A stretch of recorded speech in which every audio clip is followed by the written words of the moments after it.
Hello,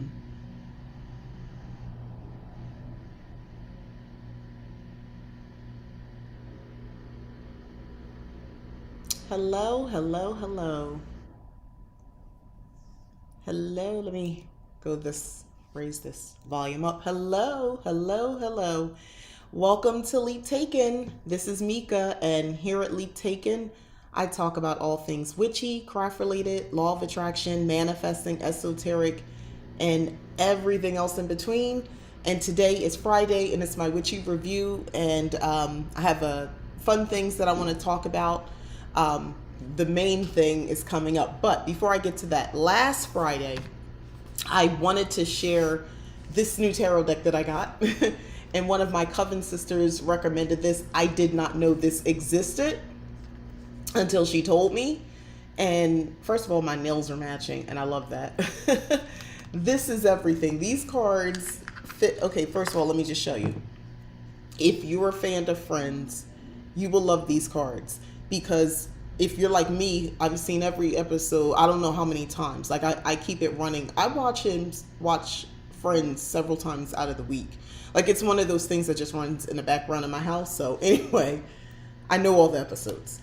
But I haven't done a reading with these yet. I will be. I just actually did a reading right before I came on this live. But I used my this deck, which I love.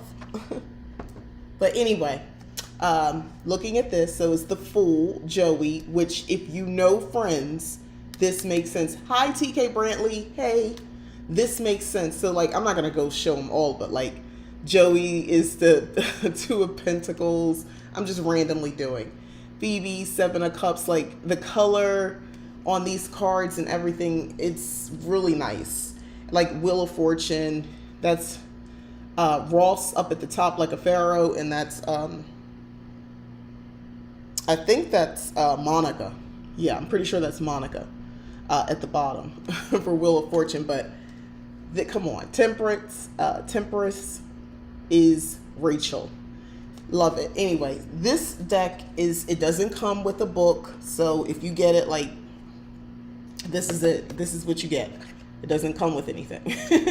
So, but it's based on the Rider-Waite tarot deck. So if you have a general idea, or if you have another deck, you can easily use that. The thing that I like about these cards, or actually any cards, let's say it's Supernatural, you're a big fan of that show or whatever show. If you look, you'll probably find something like this. If not tarot, maybe even Oracle. The thing is, if you're really a fan of like that show or whatever the media is, if it's a book or something, if you look at the picture, because you're so familiar with the characters and the episodes, you will know the meaning of the card for the most part. I mean, there's a couple in here that you would need to have prior knowledge, I think. But like the major arcana, I think it's pretty simple, but I'm trying to find something that's a little more vague, where you might not get it. You might not get it. Like this. I know this episode. I know what happened, but Page of Swords, if I don't know, I won't get what this means. But, you know, it's still fun. I love the colors. I love Friends. I love the quality of the cards. By the way, these are good quality, pretty thick, not over, good grip in the hand. Like when you're working with your cards, it needs to feel right in your hands. It feels good. Excuse me, I have an annoying cough, so forgive me ahead of time. I'm doing it and don't even know it. But anyway, I love these cards. I love these so much. Amazon, I got them off of Amazon. The other thing is, or the main thing, is this Rebel Witch. Hopefully this is coming up. This is my Kindle. I didn't buy the paper book. I got the Kindle version because it's just easier for me to read it that way. But hopefully you can see. I'm trying to keep the glare off. But yeah, Rebel Witch by Kelly Ann Maddox. So if you have no idea who this woman is or what this book's about and you've never heard of it, Kelly Ann Maddox has a thriving YouTube channel. She's been around for years. Before I even thought about having a channel, the author of this book had a channel, and I was one of her subscribers. I've been with Kelly Ann for years now. I really love her channel. She has a British accent, which I love. and she's very artsy, and I like her. It's something about she's pulled me in years ago. I've been watching her channel forever. It feels like I don't even know when I started. I've always watched her channel. But the point is, she wrote a book, Rebel Witch, and I'm gonna just let you know ahead of time. I love this book. I love what she's saying. The book feels like a big pep talk to witches. It just feels like, hey, you know what? If you need to do it this way, do it that way. But ask yourself maybe why. Why do you need to make these changes? Why, she's one of those people, and I relate to people like that. I feel like I do that here on my channel, and I think probably why I love her so much. But a couple things about the book that I want to talk about. The About the Author page. When I read the first sentence, I was like, first off, I was reading it in British. I could hear her voice. I'm reading it in her voice in my head. I didn't do it out loud. I don't know how to do accents. But it starts off, Kelly Ann Maddox was made in Merseyside, England in the 1980s under a Sagittarius sun with a shock of black hair and a face like the full moon. That opener right there got me. I was like, okay, we're in. Let me settle in and read this now. Let me get into it. That's like the beginning of the book. That's how she describes. I mean, that's beautiful. I love that. And she goes in, to her story and all that sort of stuff. But I love how that, in the 1980s, under a Sagittarius sun, like beautiful. Anyway, so that was, that pulled me in, honestly, immediately. That got me. So the way the book is set up, it's set up in 3 parts. I would say you could skip around. I wouldn't. This is one of those things but everybody's different, as she talks about in the book. I would read from the beginning, just because I'm sort of like, crushing on her to begin with. So I want to hear everything she had to say. So I read everything from, why this she has a section, why this book exists and how to use it. Like that right there, I was in. Like I'm fangirling over here with this, but it really is a good book and it's descriptive. But let me just get into it. So part 1, the chapters are going to talk about what does witch really mean. Everything from that to coming out of the broom closet, questioning the consensus, and, why witchcraft, like breaking those, which I think a lot of people need to start asking themselves. The good thing about her book is that, and I'm trying to get there, at the end, she gives you an opportunity to do 2 different, well, not 2 different things, but approach it differently. Write it. There's a section that just says, write, oh, you can't see, it's too dark or too light. No? Let me see if I can fix that. Anyway, there's a section that says, write it and then try it.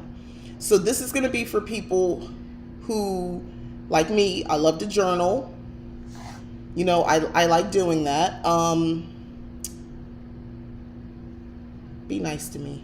I think I have to get another Kindle soon. This one is just so slow. It's just moving so slow. Anyway, if you can see here, I'm at the end of a chapter. I'm trying to keep that glare off. I'm sorry. It says write it. And the next one, it's try it. That's how it appears on the Kindle. I'm sorry. But in the write it section, I'm just picking a random section, chapter. Figure out the timeline and significant events and influences in your life. Include meaningful conversations, game-changing events and relationships. She goes on. The try it section is start asking people in your life what has inspired, influenced, or changed them over the course of time. Notice what they say when faced with this question. See if this inspires you to decide which influential things you want to include in your craft. Like that. I mean, I like the way she thinks. It's a little bit different. And it's not really it's not a witchy book in a sense where you're going to open this up and get a bunch of spells at the end or in the middle or somewhere mixed in. It's not like that. Like the try section is not quite what you probably would think, but I love that about her. It's a rebel witch. It's kind of going against the grain a little bit. basically being a rebel, carve out a practice that makes sense to you. And that's what I'm all about. But like another try in that same section is consider any literature, visual art, film, etc. that heavily references the creator's personal experiences. How does this work make you feel? How do you think it may have helped those creators to work through such personal details in their work? I love that. I absolutely love like thought-provoking. And here's the thing, that's a try it thing. So that's like, if you want to write down what you believe, what answering her prompts, fine. But you could just sort of think about it. And this is for people, again, who don't journal, don't really feel comfortable with that, but they can go into deep thought and, retain that, and it still resonates after the thought process has ended. They're still holding on to those thoughts. I think that she makes room for people like that at the end of each chapter. So I really like that. Back to the different sections of the book. So part 1, that's what that's about. And then part 2, she calls it Make It Happen. So that's everything from setting up your witchy calendar, which, I'm about, spiritual hygiene, cleansing energy, and creating sacred space. I love her views on that. I'll get into that in a moment. And then spellcraft and divination and keeping records. Like, there's more chapters in between. I'm just summarizing. So part 3, it's about excuse me, just told you. Let's Keep Growing. That's the name of it. And then she goes into schedules and plans, ethics, shadow work. Great section. Seeking help in solving your problems, troubleshooting, connecting with others. And it wraps up with a section that's just as Go Forth and Rebel. At the end, there's a further reading, which is a robust resource section. And I love the way it's categorized. Hopefully you'll love it as well. I found that really super helpful. Like, she really came with the gems. When you're reading this, I'm not at the beginning of my witchcraft journey, but I was able to get value out of this. It was a lot of just, reaffirming how I see things. And sometimes you need that. You've been doing this for a while, and it's not like I was questioning anything. Again, I'm a fan, so I'm just going to be like, yes to everything.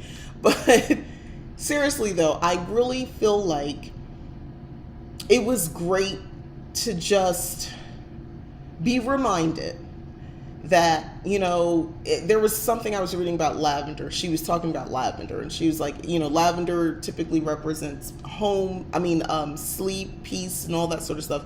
That's what most people associate with lavender. And I'm going by memory here, but she was saying, but, as an example, if you have an aunt who grew loads of lavender, and you saw her as eccentric, and you saw her as creative and, bold, you might not think of lavender as peaceful and sleep, to represent sleep and rest and all that sort of stuff. You might see or feel lavender is bold. It conjures up that image of your aunt and what she represents. And, and she was just basically saying, that's okay. This is, that's kind of like being a rebel. Like, it's okay to do that. Make it your own, if that makes sense to you.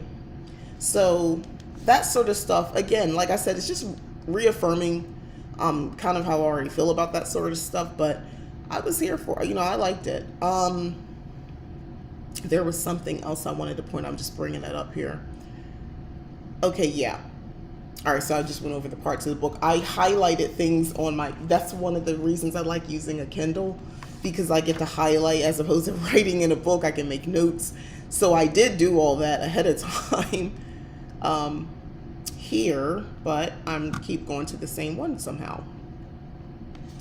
Oh, because I highlighted okay, I see what it's doing. Forgive me and my ways. All right, here we go. Okay, so the other thing is, I wanted to come back to that Write It section. It offers prompts for journaling, note-taking, and brainstorming sessions. And she even notes if you're all about writing stuff down, then you might want to decide where you're going to keep your Rebel Witch written exercises as you go along. Me personally, notebook, that's a reason to buy a whole new notebook. journal or something just for the purposes of keeping this. Like, this is satisfying to me because it's a reason for me to buy another paper product. So and a pen, a new pen. So that's what I like about that. And then she said, of course, she gives options. If you don't like to handwrite, by all means, use your phone, laptop, tablet, or PC. Excuse me. And then the try it section that I talked about at the end of each chapter offers practical exercises and suggestions for actions. Sometimes the prompts will be mindset shifts. That's what the example I just gave from one of the chapters. She said, it will be mindset shifts to try throughout your day. Sometimes they'll urge you to do some research, which is not bad. Change up your routine or try a visualization or ritual. And she was just talking about how you can customize these suggestions to make them more suitable for you. But basically, and she said, if you're not really feeling a prompt, skip it. So there's that part. Like, she's not saying, oh, you have to do this or it won't, none of this will work for you. You choose how much involvement you need on each topic. Certain topics I wouldn't need, to go that I don't feel like I need to do anything more with. So I wouldn't do those exercises or do that journal prompt. I would just move forward. But I like that she's letting you know, hey, don't worry about it. I feel like the entire time it's like a coaching session in print. And she's just basically like, hey, it's okay. And she calls, in the book, she's calling you, the reader, a Pop-Tart, which I love. Or doll face, which I also love. So I'm getting a lot of that. So you feel just loved reading the book. You feel like she knew the book was for you, whoever you are, reading it. So in my case, I felt like she was writing it for me. She is personalization. So I really like that in the book as well. Okay, so what other note did I want to tell you guys about? I don't want to give everything away, but you can tell I'm excited about this book. One of the sections that she was talking about, I'm just picking out the things that kind of resonated with me. So one of the sections that did definitely resonate with me in the chapter of why witchcraft, and she lists like all these different reasons on why witchcraft, why. And one of the list items was to make life more interesting. And I love that one. And it starts off, look, I'm just going to be honest. Aside from anything else on this list, being a witch is fun. And that right there, I was like, yes, it is. Yes, it is. It's fun. It's fun. It's fun. I got this and, I got my candle going.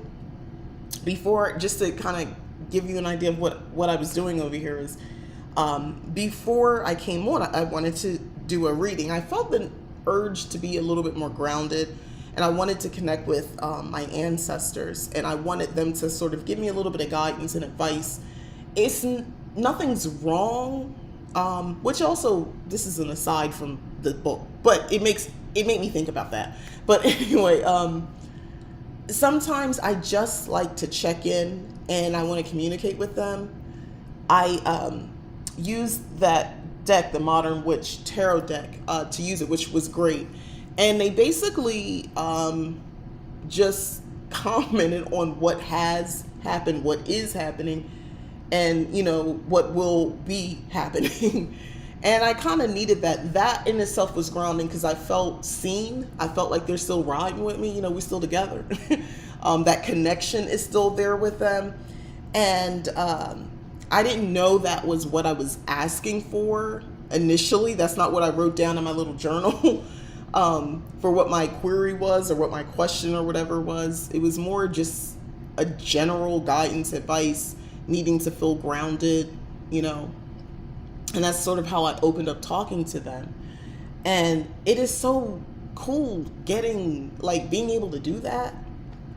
And through the tarot cards, they were able to communicate with me. And literally, every card was representing that it was 7 cards. And each one was a story leading up to where, where things will be in the future. But it was in perfect order. And I'm just like, wow, like this is so cool. How do you not love that? I love that part of being a witch. Um, I'm still excited. I still get excited about this sort of stuff. I know you can get into a slump and all that sort of stuff. I have. But right now I'm not in a slump and I'm very excited about witchcraft. So her saying that to make life more interesting really resonated with me. And then she goes on to say, I love talking about the craft. Apparently I do. Reading about the craft, I do. And don't even get me started on designing rituals and casting spells. Same girl, same. That's me. So, like I said, it felt just reaffirming. It felt, reading her book feels like you're sitting down with a good friend, because I've watched her for so long. I feel like I know her and I feel a connection to her. So I hear her voice and, I am kind of picking up on her personality through her videos over the years. So reading this was just awesome. Check out her channel when you get a chance and you'll know what I'm talking about. Excuse me. So that was something that definitely stood out to me, and I wanted to point that out. The other thing, let me get to that.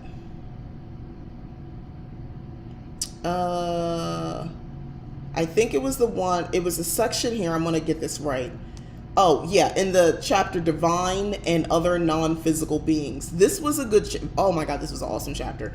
Because she is going into, just having overall connection with the deity and stuff like that. And maybe you don't feel anything, and that's okay too. In her Write It sections, in the Write It section, at the end of the chapter, she asks, what do the following words and phrases make you think and feel, and why? So like deity, what do you think about that? This would have been helpful to me some years ago. God. For a lot of us, it's like, no. And goddess, maybe yes. Worship, no. Prayer, Divine, yes. Omnipresent. Non-physical, non-human, disembodied. Like, this is good for somebody like myself included. Like, I'm like, because I know I feel when I hear these words, what I think, if it's immediately kind of negative sometimes on some of those words. What do you consider to be some of the pros and cons of working with non-physical beings? That's a very good question. And then in a Try It section, invent your own pantheon. Oh, isn't that wonderful? What would your water deity be like, and why? Like, this is again, it's fun, it's creative. What about the deities, beings associated with war, art, justice, childbirth, and so on? You could use pre-existing pantheons for inspiration, reworking each of the deities in your, is it deities? Deities.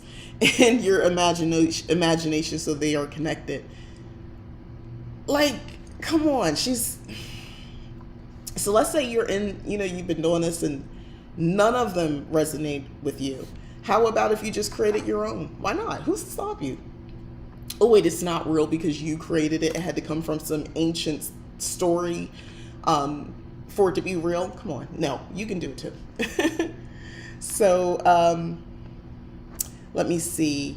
There was that. Oh my God. And there's so much. I'm trying not to give this entire book away. It's chunk full. It's hundreds of pages. It's like 300 pages. Over 300 pages. But yeah, in the other another chapter, she's talking about like, what is this chapter called? So I could get this right, because I just went straight there. It's the different types of non-physical beings. So going into this section, different types of non-physical beings. Sorry about that chime in the background. That's my washer reminding me to take something out. And it's long and ridiculous. But anyway, there's a section here on fictional characters from films, books, TV series, and cartoons. Basically using them to influence you in your witchcraft. And I know a lot of people who do this. And I know you might feel apprehensive because, again, that whole not real thing. But you can draw so much from their characteristics in your craft. I love that she thinks like this and suggests stuff like this. But she says here, fictional characters shape who we become. offering texture and depth to our sense of ethics, identity, and potential. There's so much of ourselves that we didn't get from our parents or from the immediate circumstances of our upbringing. Instead, we get it from fictional characters we loved, who shepherded and mentored us in ways we would otherwise have been deprived of. Think about that. Think about all the little kids who, superheroes, comic books. I know a bunch of boys who were influenced by comic books, specific characters. It molded and shaped their ethics differently from parents and maybe even religion. And, a lot of people don't want to admit that, but it's true. Even girls. Okay, I was heavily influenced by Barbie. Barbie was a big deal for me. I love Barbie. Barbie everything. I had all the Barbies. I had, at one point I got the townhouse. I wanted the dream house, but my mom wouldn't get it for me. Till this day, I still want that dream house. I may get it. Don't judge me.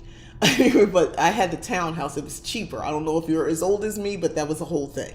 My mom refused to spend. She said, I'm not spending $200 on plastic. She bought me a real wood dollhouse, but she would refuse to buy me that one because she said it was plastic and, she's not going to waste her money on it. But I got the hookup on the townhouse. I had the Barbie van. It was like an RV. So I got that. That was exciting. So all that did was influence me to think outside of my box, of my home life and what I knew. Because Malibu Barbie, I wanted to live in California. I wanted to live in Malibu. I wanted to experience beach life. I wanted to feel carefree, but I still wanted to have some career. Barbie gave me all that sort of stuff.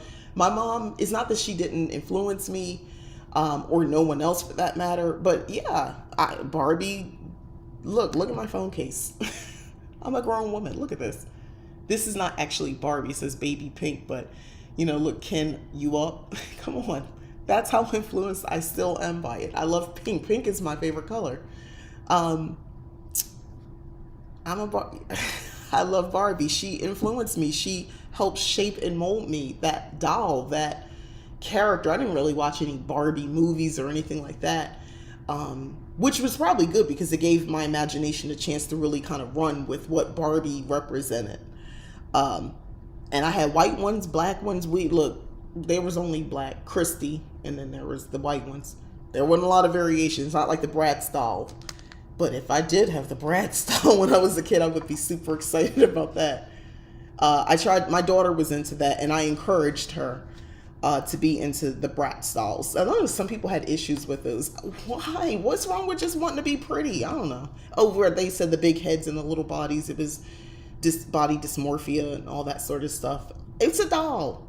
I knew that I wasn't like Barbie. I knew my body wasn't supposed to look like her. It didn't put stress on me that I didn't look like her, because where I grew up, I was still very much influenced by all the black women around me with, va va va boom bodies, and I wanted those, not like Barbie. I did not have that, but I wanted it. That's what I wanted. I'm just going to pick a couple more things that, again, like I said, that really resonated with me. And I love this book. I'm probably going to reread sections because it's that good. It really is this good. In the spiritual hygiene chapter, I like this reminder that she gives. It's that it's possible to overdo this whole energy cleansing thing. And I think people really need to know that, because sometimes I hear and I see, it's the allergy thing. I see that people are kind of obsessed with this cleansing. Oh, well, you need to take a spiritual bath and sacred space. You have to clear the space. I do these things. Don't get me wrong. Well, my version of a spiritual bath, because I don't actually have a bath in my master bedroom. But anyway, if the space feels cleansed and you feel cleansed, don't do all that just to be doing it. It's unnecessary. And that's basically what she's trying to say. And I feel the same way, about that. You don't have to do all these extra things if it doesn't resonate, if it doesn't make sense, just because you feel like, well, I better be cleansed and purified. If the house feels clear and the energy doesn't feel stagnant, what are you saging for? Oh, I want to keep it up. But you don't need to. Just like chill. You don't have to do all this if it's not necessary. So anyway, that really stuck out to me because, again, I think some people maybe just do things because you think you're supposed to versus it's necessary. And then, all right, so the other thing, I swear it's so much. The other thing that she talked about was mind altars, like an altar, but in your mind. So she says, I have a permanent altar that lives in my imagination. I call it mind altar, and it contains everything I need to perform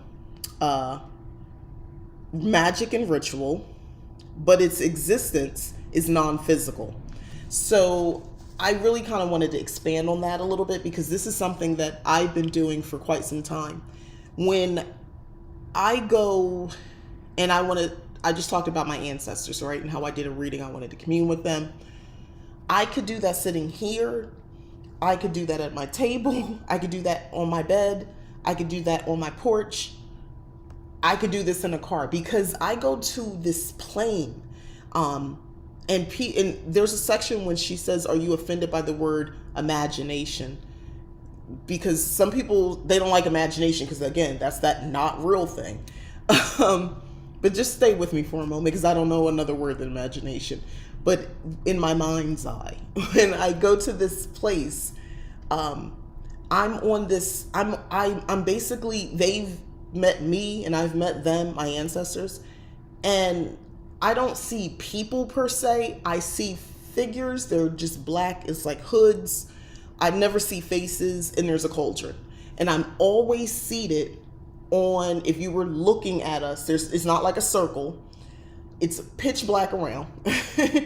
And I'm always on the left side, on the outer, because I'm not with them yet. I'm very much alive and I'm just visiting.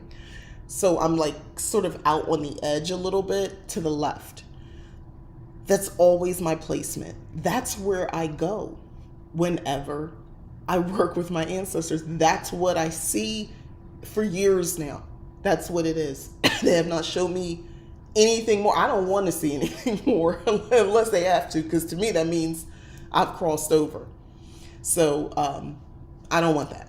But anyway, that is like, that's, oh my God. And Laurent, I don't know how to say her last. Wait, Lily. Okay, I'm not gonna try. I don't want to butcher your name. But anyway, thank you. You love this book too.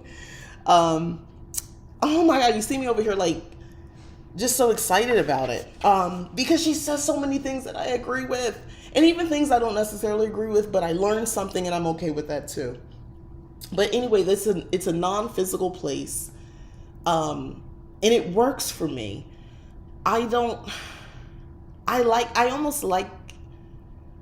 want to say like it better than a physical altar, but it's more accessible because if I'm having a moment, no matter where I'm at, I can always access that place versus if I'm not home, or if it's the middle of the night and I don't want to get out of bed, but I need, let's say I had a dream and I really need to talk to them. Thank you. I don't want to, you don't want to go to a physical place where the altar is and work with them. So a non-physical place could be the answer for that. Also, if you're in a broom closet, that's great. Excuse me. But yeah, that really stuck out to me when she talked about that. Okay. And then finally, I won't keep going back and forth about all the different sections. I'll let you read it. You should get her book. In the chapter 13, the spellcraft section, there are so many things in that section. It's hard to really even narrow down, but I'm just going to skip into when she talks about the types of spellcraft. And I love that because it made me think a little bit more like moon magic, candle magic. We probably are familiar. Excuse me, more water. Poppet magic. And then there's cord cutting, glamour magic, sigil magic. It's a lot about that. Sex magic, tarot magic, elemental magic, mask magic. This is something I had to stop. I was like, mask magic? I'm like, is this about COVID? That's not where my mind goes. No, wearing a mask can be like taking on a new role. And that's true. Especially if you're somebody who has, some people need an on and off switch to kind of go into their witchy mode. If they're in their regular street clothes, or, it's during the day, ambiance is everything. They might need to change everything just so they kind of slip into the magician mode. And that's what she's basically talking about. You kind of go in character at that point. Mask magic could involve purchasing a mask to represent a deity that you work with, and then you would evoke, that deity's qualities and then perform the magic under that powerful influence. I think that's a really good idea. But anyway, banishing is another type of magic, binding. Hexes and curses, she writes about that, which I love what she's talking about. She goes extensive into that section about hexes and curses. Protection magic, I'm big on that. Blessings and cleansings. Art magic. So art magic is, to me, everything from coloring books to, anything, right? That you consider art. Stitch magic. So, like stitching clothes, sewing. From sewing a label marked with a sigil into the back of a jumper, which, remember, she's British, so like a sweater, to decorating a coat with enchanted beads and sequins. Think about that. Like, you really can... Witchcraft is so fun. I'm just going to say that one more time. It's just fun if you think about it. Energy gifting. So that's a type of magic. So she said, have you ever noticed yourself stepping into a room full of people and transforming the mood with your high vibes and excited energies? It's amazing how infectious your optimism and good intentions can be. And it's basically like you bring that energy. So this is probably one of those things, if you are working in an environment where you have, a lot of different personalities, especially like on Mondays, people are like, kind of down and not excited. Energy gifting, you can be that person to kind of just up the vibes in the atmosphere a little bit, raise the energy.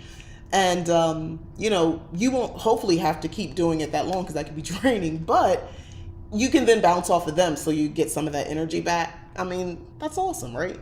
Memory magic. I like that. Find safe places in the tapestry of your past where you can hide your secrets, or cook up ideas, or take time to reconnect with yourself. So this is like intentional, like this is kind of like a meditative thing, but I like that. Story magic, which is creative writing, will help you bring your desires to life. She's not saying it, but I'm thinking like scripting definitely falls under this, and that's something I use, that type of magic as well. Then she has magic playlists. Collect songs to describe a goal you want to achieve. Think money magic. Think money. There's a lot of songs, like rap songs and things like that, about getting money. You can, make a whole playlist about that sort of stuff, about, having money and getting rich and all that sort of stuff, if that's what you want to do. Or, something a little bit more low key as well. And just create a magical playlist. Food magic. She didn't say kitchen magic, food magic. But basically putting enchantment on foods. Nice, right? Fiction game magic. Love that.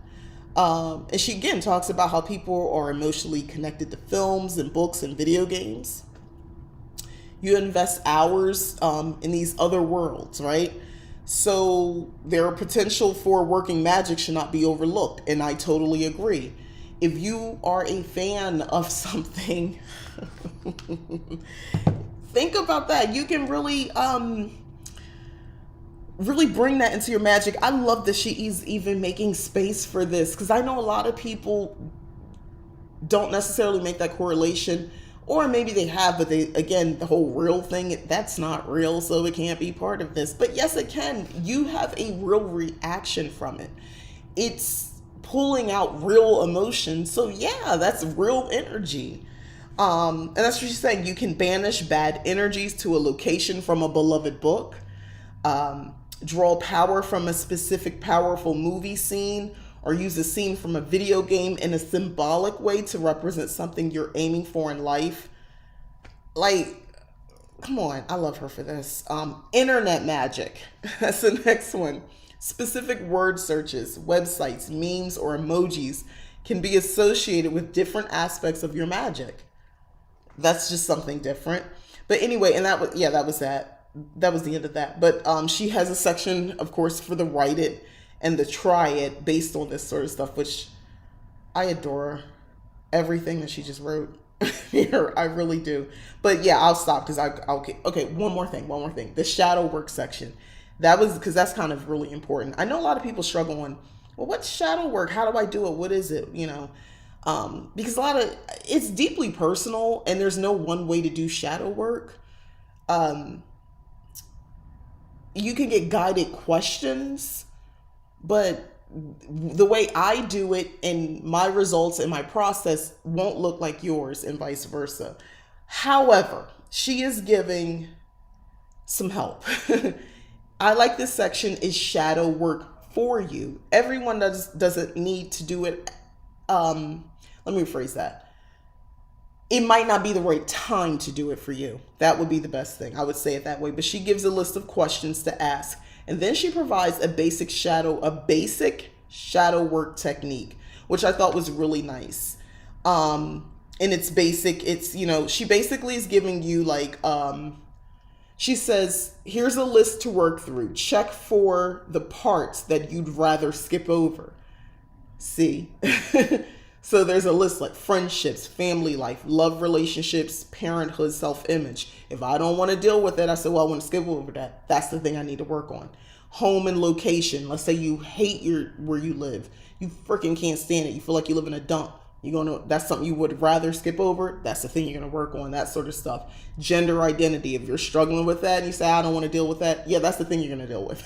so forth and so on. It's a great list. Death and loss. Because some people struggle with that concept. Again, we're going to dig deep into that. And journaling is kind of a thing with shadow work. Sorry if you don't want to journal, or some representation of journaling, whether it's picture or whatever, but you're going to want to put something down. But yes, it's basic. I mean, it's a good amount of information here. She said it's basic because, like I said, doing shadow work is not a 1 day thing. You have to sit on it, think about it. And, there's so many things you're bringing to the surface. You need a moment to really just kind of think about it. You might have to talk with somebody else about, themes that are coming up that you didn't know was part of what you started with. That was for me. I had to do that, but I'm someone who believes in getting help, as far as mental health. I'm pro therapy, and whatever that means, whatever type of therapy that represents for you. For me, I like to actually go to a doctor and have a therapist session. I like that. I think that's healthy. That to me is not indicative of me being less witchy. Actually, I kind of keep those things separate. It doesn't necessarily, when I say separate, it's like, I don't know. I feel like I'm a witch who seeks therapy. Yeah, like that. Not like my witchcraft is my therapy. It doesn't work that way. Hopefully that made sense. But anyway, yeah, she goes into this whole thing. And I like that she gives you advice that you can stop. So if you start to do shadow work, and you're doing this on your own, especially, and it's way too overwhelming. That's what she's saying. And you're not seeing you're just drudging things up, and you're not seeing the positives coming out of this. You're not seeing the light at the end of the tunnel or a way to reconcile all this. Maybe you need to stop. There are people with like trauma on trauma on trauma, and digging deep brings that out, and trying to deal with one and then the other and the other is, people unfortunately is, the longer you live here, unfortunately, things happen, things that should never happen, yet they happen to you. And a lot of people have been, through traumatic experiences several times in their lives from childhood. It never really stopped. So it can be very difficult doing this type of work, digging deep, especially alone. So I say get some help. If you really want to kind of do some self-development, get some help. And she's an advocate of getting help as well. Natural says, I agree with you.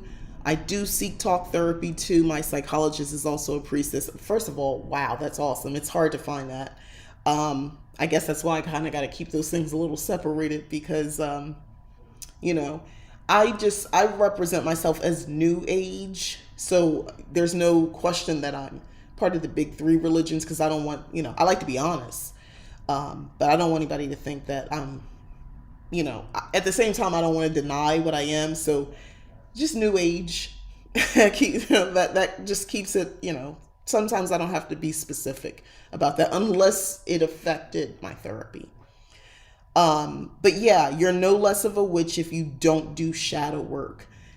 And I know we talk about, I've suggested that multiple times here on my channel. So I'm probably guilty of this too. I'll say maybe you need to do some shadow work.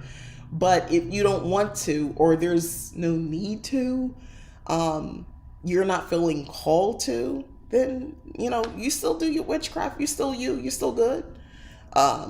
It might not be a good time to do it. You're not feeling that. You're not ready to confront all that stuff. And that's okay. There were times in my life, don't dump that on me right now. To myself, I would say that. Don't bring that.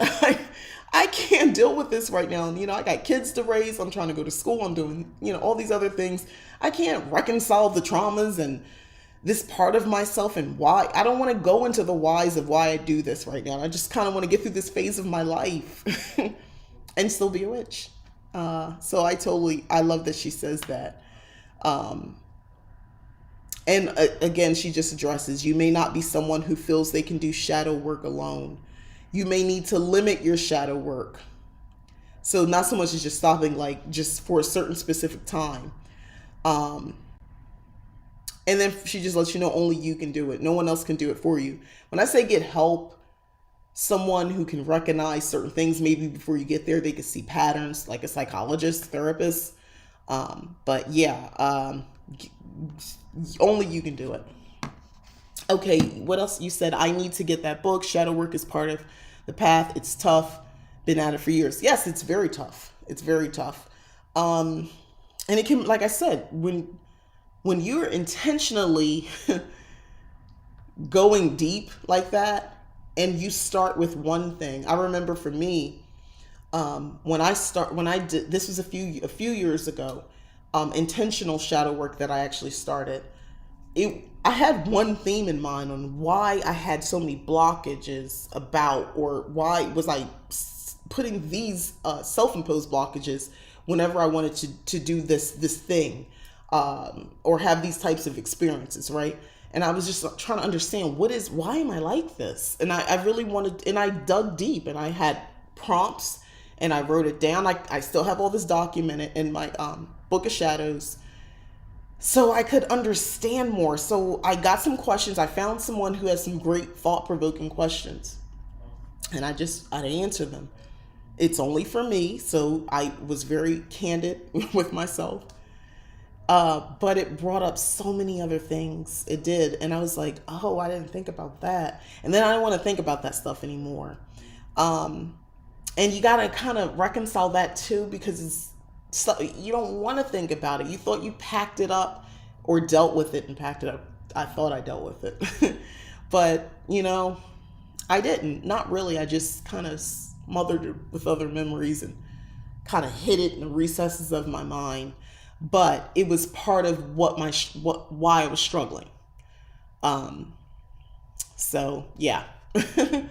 Oh, I missed the other thing. It helps tremendously helpful.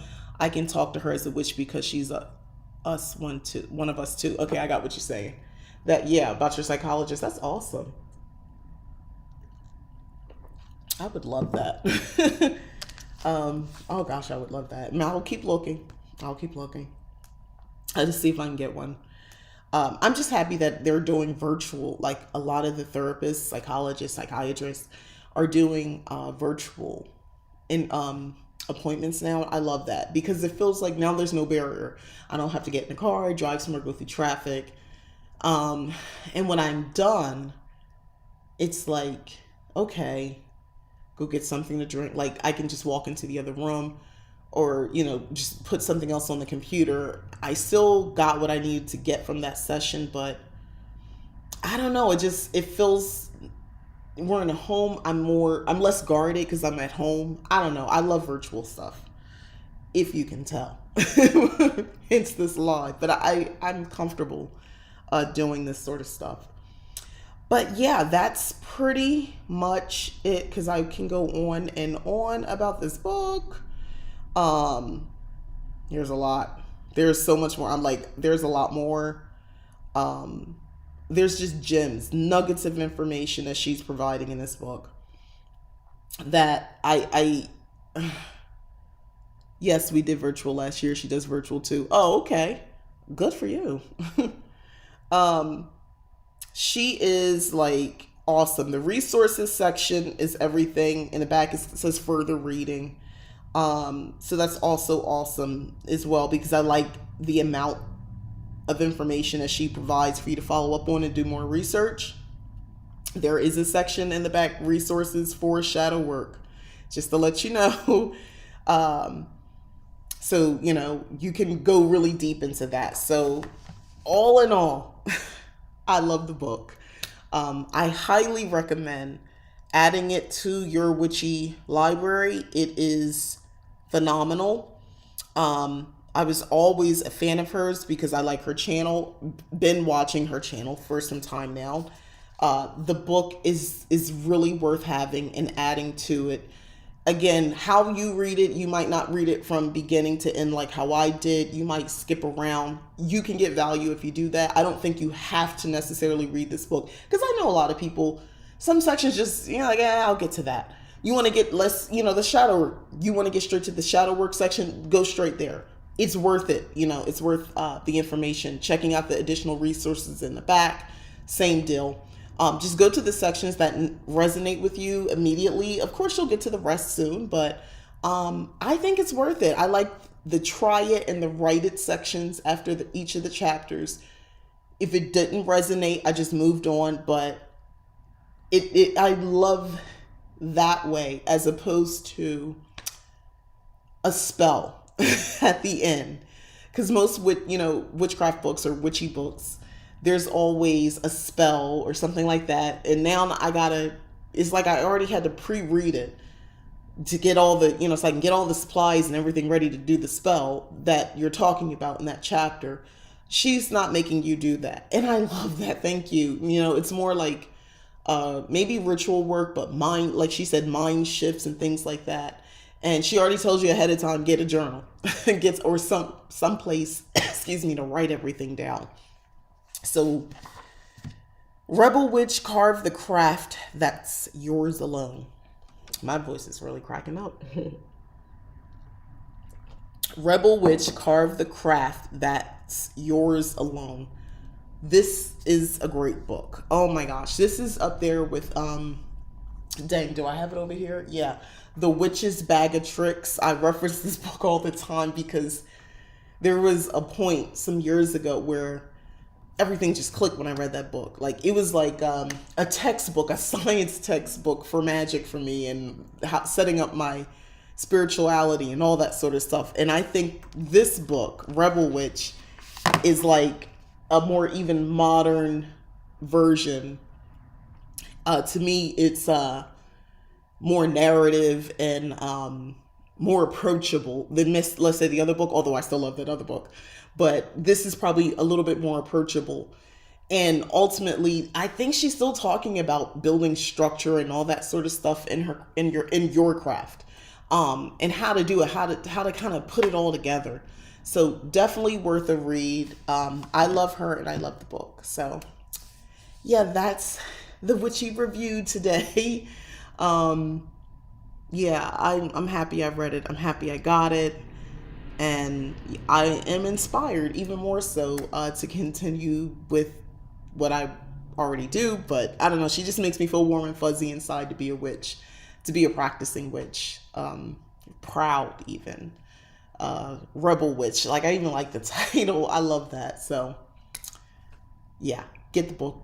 You should get the book. It's a good book. Get the book. All right, so I think I'll wrap it up here. Get some soothing tea for this throat issue that I'm apparently having for no reason because I am not sick. Thank you for doing the review. You're welcome, and thank you for watching. Also, say Laurent and Golden Natural. Thank you for chatting with me as well. I appreciate you both. But yep, I'm gonna wrap up here. Remember, I post videos normally, regular schedule, Monday, Wednesday, and Friday. I do my live witchy review about this time. I start at 1:30 p.m. Pacific time on Fridays. And you should expect my videos to come up sometime after 1 p.m. Pacific time, Mondays and Wednesdays as well. And then I've recently started adding my when I update my witchy calendar, because I know a lot of people really like the planning calendars. So I have a planner. It's from Happy Planner, but yeah, I enjoy. I'm gonna do it anyway, so I just record myself doing it, and I have a little chat just to kind of get the week started. So look for that. That typically comes out on Sunday at the latest, early Monday morning. But yeah, typically on Sunday. All right, so I'm gonna get out of here, get that tea that I know I need, and stop talking.